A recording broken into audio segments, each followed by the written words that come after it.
My name is Khadra Mohamed. Professionally, I'm a nurse, registered nurse. I am training to become a doctor of nursing practice, psychiatric and mental health nurse practitioner, doctorally trained. I'm about to graduate in about May, so I have one more semester left, right at the end, pushing. Rabata to me is a place where Muslim women who embody the teachings of Islam come, learn, interact with each other, talk about life, and make sense of the world. That's what Rabata means to me, where there are scholars that you hear about, that you see on social media, Dr. Tamara Gray. You see a scholar in real life teaching and explaining her life through her teachings, and that kind of makes it real for me at least. I grew up in a Muslim majority country, which everything that's happening here was a social thing, like the whole community. Was not perfect, but still Islam was life. So that's what Rabata embodies for me.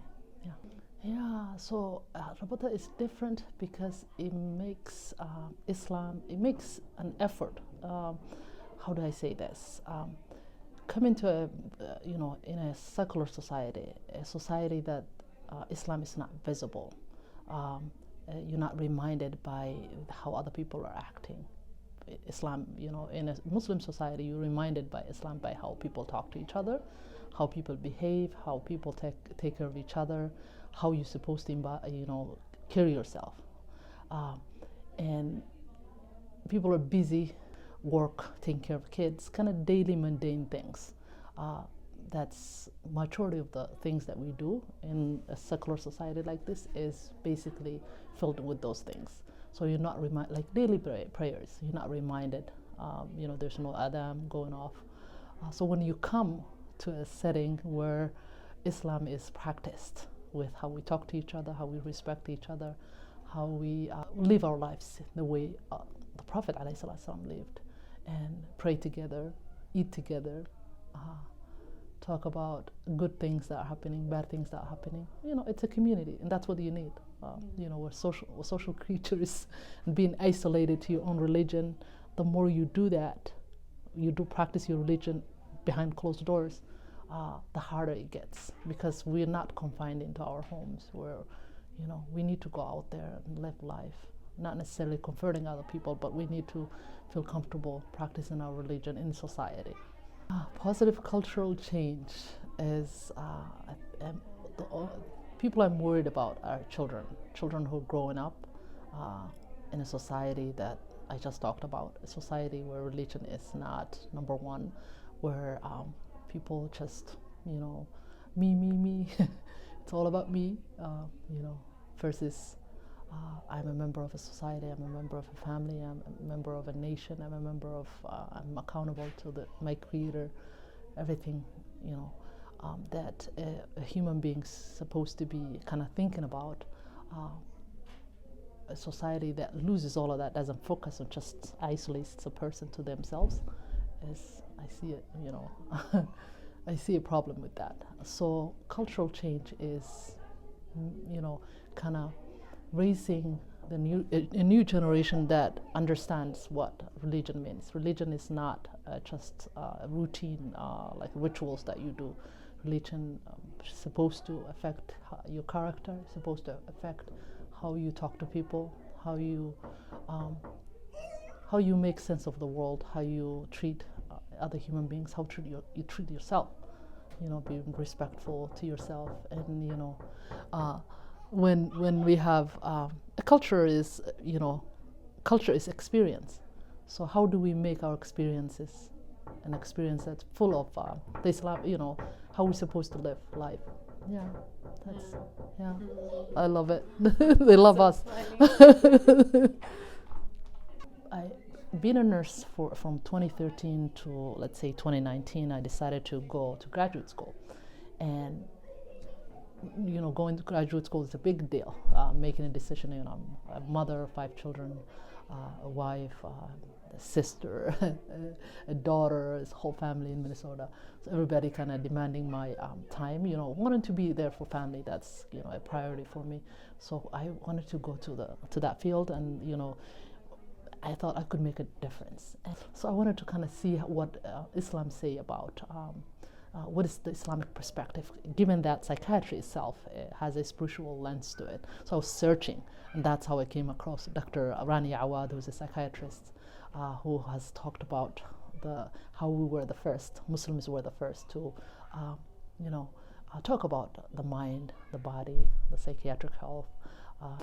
10th century, 9th century, our scholars, Islamic scholars, were talking about psychiatry. We were the first to establish hospitals, psychiatric hospitals, and heal people who were suffering with diseases of the mind. And so that was my inspiration. And then Dr. Rani Awad was interviewing Dr. Tamara Gray, and I was like, I wanted to be with Dr. Rani Awad. Her teacher is here, next door to me, because I lived, Rabata was in St. Paul when I discovered, and I lived in Roseville, which is a few miles from here. And I followed. So basically, knew the bookstore was there, the announcement to move here, I knew about it. I just followed and took a class in 2020, I believe. So that's basically, everything fell into place. It's like all the signs, okay. Then I took a class, and I'm like, one day I'll meet Dr. Tamara Gray. So, yeah. So I imagine it to be a place where we raise children who are strong, good charactered. We read about teenagers who were with the Prophet today, and who provided that they had the du'a of the Prophet ﷺ to become good scholars and learn the knowledge and spread it, and live it, be it. So I imagine this place to be like that, to produce those children, because we live here, we are raising our children. We need to have the institutions that makes them the children that I want them to be. It's a lot of opportunities. So if you you have the choice to whether the life you want to live. So I'm grateful that we have those opportunities, that we can choose what we want to be, and we don't have to travel miles and miles away to learn our religion and embody it and teach our children and be happy. Yeah, I take a companions class. I've taken 40 hadiths recently. My plan is, once the school ends, will be the, they say I've been in school since I was 4 years old, so it will continue. So that my plan is to continue taking classes and kind of perfecting my learning the religion, and kind of focusing on that and being grounded and teaching it and living it. Yeah. Makes sense. Becoming a provider is a huge responsibility. So I want to be grounded in my own religion, and so that way I can take care of myself, and so I can take care of others, including my family and society and my future patients and everyone. My profession involves a lot of thinking, a lot of reflecting, a lot of making sense of things, a lot of judgment calls that you have to make, a lot of it's a huge responsibility, because it's another human being that's sitting in front of you, and you have to make a call to help that person. People who are struggling with life, struggling with their thoughts and behaviors that impact life. So getting that right is my priority, and I think having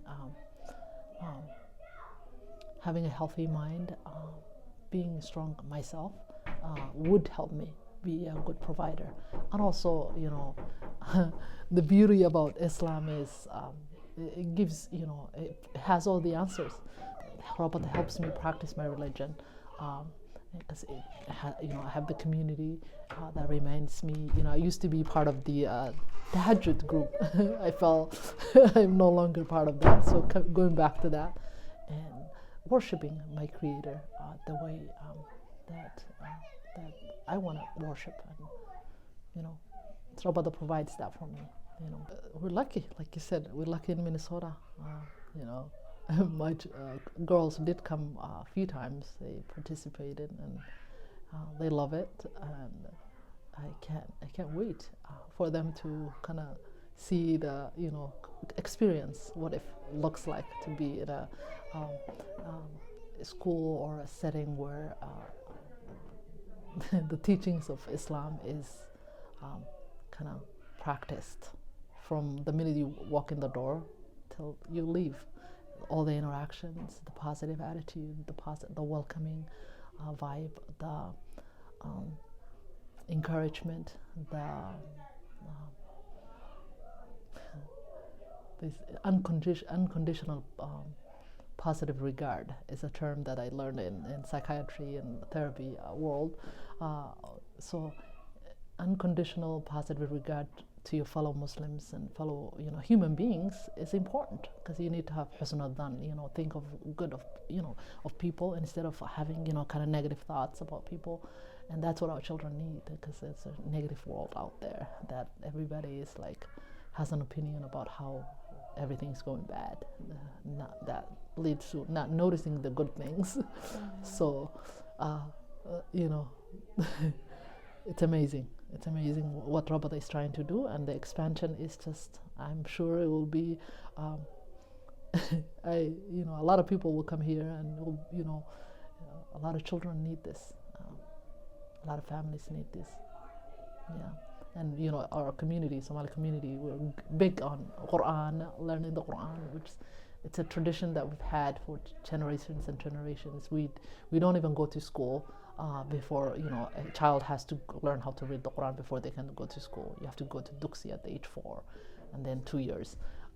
So we carried that on coming here, and we've done great. A lot of Somali kids have won Quran competition, memorizing the Quran. What we, I think, are not, where we are behind is learning the meaning of the Quran, because Arabic is not our first language. What Quran means, how Quran, how you can embody the Quran in your daily life. And it was easier back home because Islam was culture. So here it's not the same. So you can teach your child to read the Quran, which is excellent skill and to have, but also the child to understand, to make sense of the world, to make sense of what other people are telling them, to make sense of what it means to be a human being. What does it mean to pray? What is that? Why are we doing that? All of that.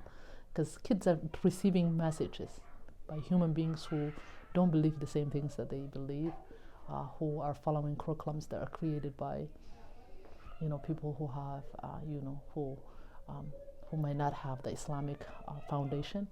So teaching your kids those, the Islamic foundation, what it means, what is our purpose, to worship Allah. Obeying your parents doesn't mean that you're neglecting yourself. It means it's ibadah. Being good to your neighbors, it's